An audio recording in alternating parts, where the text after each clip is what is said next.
സ്വാമി ശരണമയ്യപ്പ, സ്വാമി ശരണം.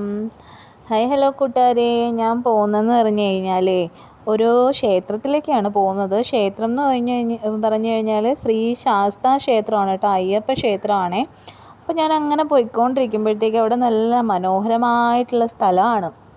മനോഹരമായിട്ടുള്ള സ്ഥലം എന്ന് പറഞ്ഞു കഴിഞ്ഞാൽ വയലും വാഴത്തോട്ടവും അങ്ങനെ ചെറിയ ഇടവഴിയും അങ്ങനെയൊക്കെയാണ് ആ സ്ഥലം കേട്ടോ. അപ്പോൾ അങ്ങനെ ആ സ്ഥലത്തൂടെ ഇങ്ങനെ ആ മനോഹരമായിട്ടുള്ള സ്ഥലത്തൂടെ ഞാനിങ്ങനെ നടന്ന് പോവുകയാണ്.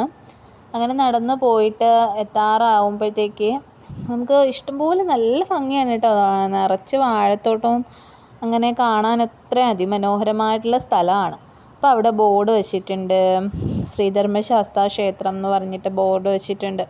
അത് കഴിഞ്ഞിട്ട് ഇങ്ങനെ അകത്തേക്ക് വരുമ്പോൾ സ്റ്റെപ്പൊക്കെ നമുക്ക് കാണാം. അതിൻ്റെ ഇപ്പുറത്തൊരു കടയുണ്ട്. അവിടെ ചന്ദനത്തിരിയും കർപ്പൂരവും പട്ടും കുങ്കുമവും എല്ലാം ഉണ്ട്.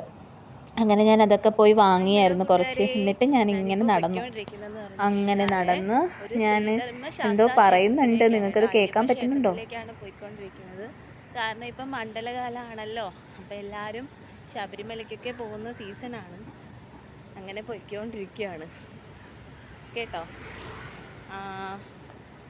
ഞാൻ ക്ഷേത്രമൊക്കെ കാണിച്ചു തരാം നിങ്ങൾക്ക്. ക്ഷേത്രത്തിനകത്തേക്ക് വന്നു.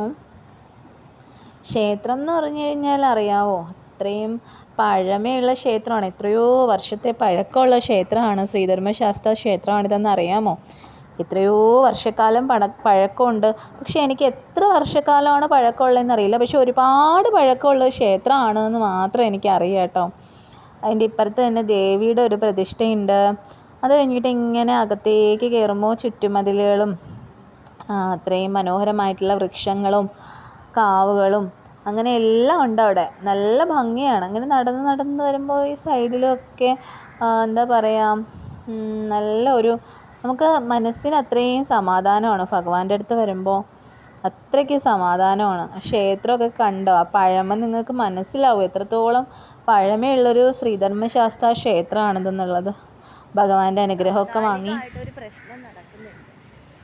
അതെന്ന് പറഞ്ഞു കഴിഞ്ഞാൽ ഒരു വലിയ പ്രശ്നമാണ്. സംഭവം വേറൊന്നുമല്ല, നിങ്ങൾക്ക് അറിയാവുന്ന കാര്യം തന്നെയാണ്. അത് വേറൊന്നുമല്ല, അയ്യപ്പനും വാവരും ഒക്കെ തമ്മിലുള്ള ഒരു കാര്യം. അത് ഒരുപാട് പേര് പറയുന്നു വാവര അയ്യപ്പൻ്റെ ആരുമല്ല. അങ്ങനെയൊന്നുമല്ല. അയ്യപ്പൻ്റെ സന്തത സഹചാരിയാണ്, അല്ലെങ്കിൽ അയ്യപ്പൻ്റെ ഏറ്റവും വലിയ സുഹൃത്താണ്. അയ്യപ്പന് ആ സമയത്ത് യുദ്ധം നടന്ന സമയത്ത് ആ യുദ്ധത്തിൽ സഹായിച്ച ആളാണ് വാവർ. അപ്പോൾ മനുഷ്യരിങ്ങനെ കലികാലത്തിൽ മനുഷ്യർ പലതും പറയും.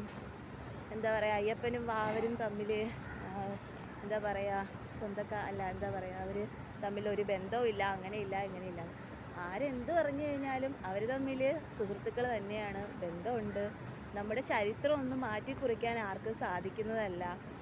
അപ്പോൾ അതുകൊണ്ട് അങ്ങനെ ഒരു വിഷയത്തെക്കുറിച്ചിട്ട് എനിക്ക് സംസാരിക്കണമെന്ന് ഞാൻ വിചാരിച്ചതല്ല, പക്ഷേ ഭഗവാനായിട്ട് എൻ്റെ മനസ്സിൽ തോന്നിച്ചു സംസാരിക്കണമെന്ന്.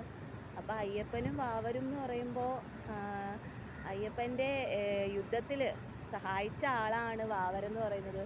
അപ്പോൾ അയ്യപ്പനും വാവരും സുഹൃത്തുക്കൾ തന്നെയാണ്. ആ ചരിത്രമൊന്നും നമുക്ക്, ആ നടന്ന സംഭവങ്ങളായാലും നമുക്ക് മാറ്റിക്കുറിക്കാനുള്ള അവകാശം ആർക്കും ഇല്ല. അപ്പോൾ അതിൻ്റെ പേരിൽ വെറുതെ ഇങ്ങനെ തുച്ഛമായിട്ടുള്ള മനുഷ്യർ തർക്കിക്കേണ്ട ആവശ്യമില്ല. എന്താ പറയുക, നിങ്ങൾക്ക് ശരംകുത്തി ആറിൻ്റെ അവിടെ പോയിട്ട് പള്ളിയിൽ പൈസ ഇടണമെങ്കിൽ ഇടുന്നവർ ഇട്ടാൽ മതി, അല്ലാത്തവർ ഇടണ്ട, അത്രയേ ഉള്ളൂ. അവർ ചിലപ്പോൾ ചോദിക്കുമായിരിക്കും, അത് അവരുടെ ഡ്യൂട്ടിയാണ്. അതിനുള്ള അവകാശം ഭഗവാൻ തന്നെ അവർക്ക് കൊടുത്തിട്ടുണ്ട്, അത് ചോദിക്കാനുള്ള അധികാരം. അപ്പോൾ അത് അവരുടെ സന്തത സഹചാരികളാണ് അവർ. അതുകൊണ്ടാണ് ഭഗവാൻ അങ്ങനെ ഒരു ഇത് കൊടുത്തേക്കുന്നത്. അപ്പോൾ നിങ്ങൾക്ക് അയ്യപ്പന്മാരവിടെ പോകുമ്പോൾ നിങ്ങൾക്ക് ആ നേർച്ചപ്പെട്ടിയിൽ അവർക്ക് നേർച്ച ഇടാനാണ്, പള്ളിയിൽ നേർച്ച ഇടാൻ ഇഷ്ടമുണ്ടെങ്കിൽ നിങ്ങൾ ഇട്ടാൽ മതി, ഇല്ലെങ്കിൽ നിങ്ങൾ ഇടണ്ട, കുഴപ്പമില്ല. പക്ഷേ എന്നും പറഞ്ഞിട്ട് അതിൻ്റെ പേരിൽ ഒരു മതവിഭാഗത്തെ അല്ലെങ്കിൽ ഒരു അയ്യപ്പൻ്റെ തന്നെ സന്തത സഹചാരിയായിട്ടുള്ള വാവരെ ഒന്നും ഇങ്ങനെ എന്താ പറയുക, കുറ്റം പറയേണ്ട ആവശ്യമില്ല കേട്ടോ. അങ്ങനെ ഓരോ കാര്യങ്ങൾ പറഞ്ഞ് സമകാലികമായിട്ടുള്ള കാര്യങ്ങൾ പറഞ്ഞിട്ട് വെറുതെ എന്താ പറയുക, തമ്മിൽ തല്ലുന്ന ആ ഒരു അവസ്ഥയിൽ കൊണ്ട് എത്തിക്കരുത്. അത് മാത്രമേ പറയാനുള്ളൂ ഈ ഒരു അവസരത്തിൽ. അപ്പോൾ ഇതുകൂടെ എനിക്ക് പറയണമെന്ന് തോന്നി, അതുകൊണ്ടാണ് ഞാൻ തീർച്ചയായിട്ടും ഞാൻ ഇപ്പോൾ ഇങ്ങനെ ലൈവിൽ വന്ന കാര്യം അതാണ്. അപ്പോൾ അതുകൊണ്ട് ആരൊക്കെ എന്തൊക്കെ പറഞ്ഞു കഴിഞ്ഞാലും ശരി തന്നെയാണ്. അയ്യപ്പനും വാവരും അവർ സുഹൃത്തുക്കൾ തന്നെയാണ്, അവർ സന്തത സഹചാരികൾ തന്നെയാണ്. ആ ലോകത്തിലായാലും അവിടെയും ഒരുമിച്ച് തന്നെയാണ് നിൽക്കുന്നത്. അപ്പോൾ അതുകൊണ്ട് അയ്യപ്പൻ്റെ ആരുമല്ല വാവർ എന്നുള്ള രീതിയിലുള്ള അങ്ങനെയുള്ള ഇതൊക്കെ നിങ്ങളുടെ പേഴ്സണലായിട്ടുള്ള കാര്യമാണ്. അല്ലെങ്കിൽ നിങ്ങൾക്ക് എന്തെങ്കിലും വിദ്വേഷങ്ങളോ മതപരമായിട്ടുള്ള അങ്ങനെയുള്ള ഇത് കൊണ്ടായിരിക്കും നിങ്ങളിങ്ങനെ പറയുന്നത്. അപ്പം അതുകൊണ്ട് ഒരു കാര്യം മനസ്സിലാക്കുക, അയ്യപ്പനും വാവരും എന്നും സുഹൃത്തുക്കൾ തന്നെയാണ്. അത് ചരിത്രത്തിലുണ്ടായ സംഭവങ്ങൾ തന്നെയാണ്. സ്വാമി ശരണം.